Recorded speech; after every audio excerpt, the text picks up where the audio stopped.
কাতারের রাজধানী দোহায় আরব ইসলামিক শীর্ষ সম্মেলনে মুসলিম বিশ্বের নেতারা ইসরায়েলের বিরুদ্ধে কঠোর এবং ঐক্যবদ্ধ প্রতিক্রিয়া দেখানোর ব্যাপারে একমত হয়েছেন।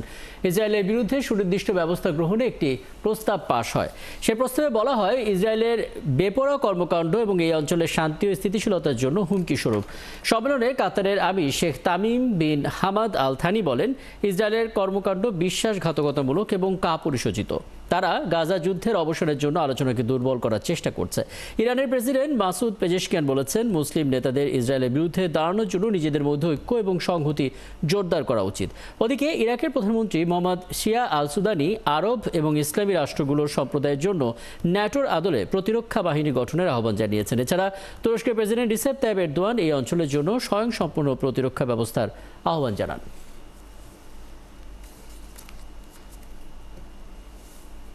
ইসরায়েলি আগ্রাসন আর সহ্য করা হবে না। এটা প্রতিরোধের জন্য সক্রিয়ভাবে কাজ করতে আমরা প্রতিশ্রুতিবদ্ধ ছিলাম। ইসরায়েলকে অবশ্যই আন্তর্জাতিক তদন্তের মাধ্যমে জবাবদিহির আওতায় আসতে হবে।